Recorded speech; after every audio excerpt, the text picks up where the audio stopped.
Hello students, I am Abira with history hub. आज हम अपनी वीडियो में एक और हिस्ट्री का टॉपिक लेके आए हैं। तो सबसे पहली वीडियो में मैंने आपको बताया था इतिहास को कितने भागों में बांटा गया है। 3 भागों में बांटा गया है, जिसमें सबसे पहले नंबर पे प्राचीन इतिहास था, दूसरे नंबर पे मध्यकालीन इतिहास और तीसरे नंबर पे आधुनिक इतिहास। तो आज हम इस प्राचीन इतिहास के बारे में बात करेंगे और हम ये भी बात करेंगे कि भारत नाम कहाँ से आया। अगर देखें, महाकाव्य और पुराणों से पता चलता है कि उसमें भारत को भारतवर्ष कहा जाता था। अब कुछ यूनानी जब भारत आए तो उन्होंने इसे इंडिया कहा। इसी तरह से मुस्लिम इतिहासकार जो थे उन्होंने इसको हिंदुस्तान कहा। तो सभी ने अपने पॉइंट ऑफ व्यू से इनका अलग अलग नाम रखा। तो अब बात कर लेते हैं धार्मिक स्रोत। कुछ धार्मिक स्रोत होंगे और कुछ ऐतिहासिक स्रोत होंगे, जिनसे हम देखेंगे कि प्राचीन भारत का इतिहास था किस तरह का। तो सबसे पहले हम बात कर लेते हैं कुछ धार्मिक ग्रंथों की, ऐतिहासिक ग्रंथों की, और कुछ विदेशी जो भारत में आए उनके दिए गए विवरण से पता चलता है। तो पुरातात्विक संबंधी स्रोत भी हैं। ये 4 तरह के स्रोत हैं जिनसे हमें पता चलता है कि प्राचीन भारत का इतिहास था कैसा। सबसे पहले हम नंबर 1 पे धार्मिक ग्रंथ देखेंगे। कुछ धार्मिक ग्रंथ जैसे ब्राह्मण ग्रंथ, वेद, जो 4 वेद होते हैं, ऋग्वेद, यजुर्वेद, सामवेद, जिन्हें हम तीनों को वेद त्रयी भी कहते हैं। और नंबर 4 पे सबसे लास्ट में अथर्ववेद आया। इनके बारे में हम डिटेल में अभी थोड़ी देर में पढ़ेंगे। इसके बाद नंबर 3 पे पुराण, वेदांग, उपनिषद, स्मृति ग्रंथ और धर्मसूत्र, आरण्यक, जैन साहित्य, बौद्ध साहित्य, इन सभी से हमें प्राचीन इतिहास का पता चलता है। अब अगर हम देख लें धार्मिक ग्रंथ, ये कुछ महत्वपूर्ण ग्रंथ हैं। ऐसा नहीं है कि सिर्फ यही ग्रंथ है, ये कुछ इम्पोर्टेंट ग्रंथ हैं जिनके बारे में मैंने आपको बताया है। इन्हें नोट भी कर लेना आप अगर चाहो। इसके बाद कुछ ऐतिहासिक ग्रंथ। ऐतिहासिक ग्रंथ जैसे कि सबसे फेमस अर्थशास्त्र, कौटिल्य का अर्थशास्त्र। तो ये जो कौटिल्य का अर्थशास्त्र है, ये एक ऐसा ग्रंथ है, इससे प्राचीन इतिहास के बारे में बहुत सारी जानकारियाँ मिलती हैं। इसी तरह से राजतरंगिणी, जो कल्हण के द्वारा लिखा गया, और चचनामा, जो अली अहमद के द्वारा लिखा गया। इन सभी में क्या क्या लिखा हुआ है वो मैं आपको अभी बताऊंगी। अष्टाध्यायी पाणिनि द्वारा लिखा गया। गार्गी संहिता, ये कात्यायन द्वारा लिखा गया। तो अब ये नंबर 6 पे है महाभाष्य, जो पतंजलि द्वारा लिखा गया। अब अगर हम देख लें यहाँ धार्मिक ग्रंथों में, पहले हम वेद की बात कर लेते हैं। तो वेद का मतलब क्या होता है? वेद का मतलब ही ज्ञान होता है। भारत का सबसे प्राचीन ग्रंथ है। इसका जो संकलन किया महर्षि कृष्ण द्वैपायन वेद व्यास जी ने किया। अब वेद अपौरुषीय है, इसमें किसी पुरुष के बारे में बात नहीं हुई है, अर्थात ये या किसी पुरुष द्वारा लिखा गया नहीं है, ये देवताओं द्वारा लिखा गया है, देवताओं द्वारा रचित है, मनुष्य द्वारा रचित नहीं है, इसीलिए इसे अपौरुषीय कहा गया है। अब हमने हमेशा पढ़ा है कि वेद 4 होते हैं, ऋग्वेद, सामवेद, यजुर्वेद और अथर्ववेद। अब जैसे कि मैंने आपको अभी बताया था कि ये 3 वेद ऐसे हैं जिन्हें वेद त्रयी कहा गया है। सबसे पुराना ये ऋग्वेद है। ऋचाओं के क्रमबद्ध ज्ञान का संकलन ही ऋग्वेद कहा जाता है।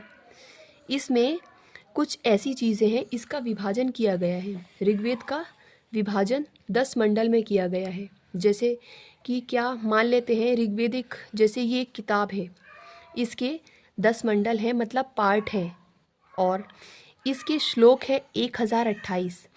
प्रत्येक मंडल किसी न किसी कुल से जुड़ा हुआ है, किसी गोत्र से संबंधित है। मतलब जो एक मंडल है वो किसी अलग गोत्र का है, दूसरा मंडल किसी अलग गोत्र का है, तीसरा मंडल किसी अलग गोत्र का है। इसी तरह से इसमें 10 मंडल हैं और उन टोटल 10 मंडल में 1028 सूक्त हैं। अब अगर देख लिया जाए इसमें कितनी ऋचाएँ हैं, इसमें 10,462 ऋचाएँ हैं, जो 250 जिसमें जो 250 जो है उसमें इंद्र का जिक्र है, इंद्र भगवान का, और 200 त्रिचाएँ ऐसी हैं जिसमें अग्नि देवता का जिक्र है। अब बात कर लेते हैं कि त्रिचाय होती क्या है। त्रिचाय हम इतनी देर से पढ़ते आ रहे हैं। त्रिचाय एक तरह से श्लोक मान लो, इसमें श्लोक वगैरह द्वारा जो भी ज्ञान दिया गया है वो श्लोक के अकॉर्डिंग दिया गया है। त्रिचाओं को पढ़ने वाला ऋषि होता है, वो जो त्रिचाय पढ़ता है उसे ऋषि कहते हैं। शायद इसीलिए इसका नाम ऋग्वेद भी रखा गया है। और उसको होत्र कहते हैं, उसे ऋषि नहीं, त्रिचाओं को पढ़ने वाले को होत्र कहते हैं। अब हम बात करेंगे ऋग्वेद से हमें क्या क्या जानकारियाँ प्राप्त होती हैं। सबसे पहले तो ऋग्वेद से ही हमें आर्यों की जानकारी मिली। उसके बाद जो तीसरा मंडल है, इसके 10 मंडल में 3rd नंबर पे जो मंडल है उसकी रचना किसने की? विश्वामित्र ने की। तथा इसके अंदर ही गायत्री मंत्र का वर्णन है ऋग्वेद में। ये वाला गायत्री मंत्र ओम भूर्भुवः स्वः, जो किसे समर्पित है? सूर्य देवता सावित्री को समर्पित है। अब ये तो थी तीसरे मंडल की बात। इसके बाद हम बात कर लेते हैं इसका जो 8वां मंडल है वो हस्तलिखित है, जिसमें जितने भी श्लोक हैं वो सब हाथों से लिखे हुए हैं। और इसका जो 9वां मंडल है वो सोम देवता को समर्पित है। अगर पूछ लिया जाए कि सूर्य देवता को कौन सा मंडल समर्पित है? तीसरा मंडल। सोम देवता को 9वां मंडल। अब इसके आखिरी 10वें मंडल की अगर बात कर ली जाए तो इसी के अंदर ही जो 4 वर्ण व्यवस्था है समाज की, जो पहले से चली आ रही है, जो पहले ज़्यादा थी, ब्राह्मण, क्षत्रिय, वैश्य, शूद्र, ये जो 4 वर्ण की व्यवस्था है ये ऋग्वेद से ही हमें इसकी जानकारी मिलती है। ब्राह्मणों तथा ब्राह्मण के चारों कर्तव्यों का वर्णन धर्मसूत्र में किया गया है। ये तो सारी जानकारी थी ऋग्वेद के बारे में, तो आप सभी को अच्छे से समझ में आ गया होगा ऋग्वेद क्या है। इसके बाद हम शॉर्ट में बात कर लेते हैं। सामवेद क्या होता है? साम का अर्थ ही होता है गान, जो गाया जा सके। तो इसमें भी कुछ त्रिचाएँ ऐसी हैं जिन्हें गाकर उनका वर्णन किया जाता है। तो जो गाए जा सकने वाली त्रिचाएँ श्लोक होते हैं वो सामवेद में होते हैं। भारतीय संगीत का जनक इसे ही कहा जाता है, father of Indian music Samaveda को कहा जाता है। और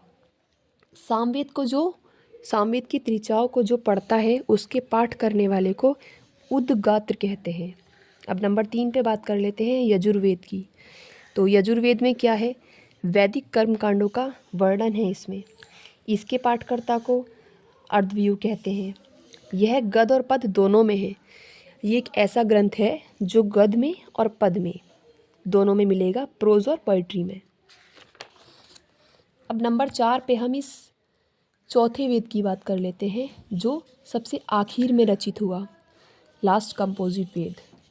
अर्थवेद के रचयिता अर्थवा ऋषि है। इसमें क्या है? इसमें किस बारे में बात हुई है? इसमें सबसे मेन एक चीज़ याद कर रखेंगे हम, इसमें अथर्ववेद में सबसे लास्ट में जादू टोना के बारे में बात हुई है। और जादू टोना के अलावा कुछ और टॉपिक भी है, रोग निवारण, तंत्र मंत्र, सामान्य मनुष्यों के विश्वास, उनके अंधविश्वास, इन सभी के बारे में जो बताया गया है वो अथर्ववेद में बताया गया है। इसमें कुछ ये टॉपिक भी हैं। अथर्ववेद में सभा और समिति की प्रजापति की 2 पुत्रियाँ कहा गया है। कन्याओं के जन्म की निंदा भी इस अथर्ववेद में ही की गई है। तो इसमें ऐसे कर्मकांड मिलेंगे, जादू टोना, विश्वास, अंधविश्वास, तंत्र मंत्र, ये सारी चीज़ें जो मिलेंगी हमें अथर्ववेद में मिलेंगी। तो अभी हमारा ये टॉपिक ज़्यादा बड़ा हो जाएगा, तो हम ये चारों वेदों के साथ ये टॉपिक को यहीं समाप्त करते हैं। और इसके बाद हम प्राचीन इतिहास के और जो बचे हुए अंग हैं, आज हमने वेद के बारे में बात की है, कल हम वेदांग या पुराण में से किसी एक के बारे में बात करेंगे। तो अगर आपको मेरी वीडियो अच्छी लगी हो तो लाइक करिए, और ऐसी ही अच्छी वीडियो के लिए मेरे चैनल को सब्सक्राइब करिए। Thank you.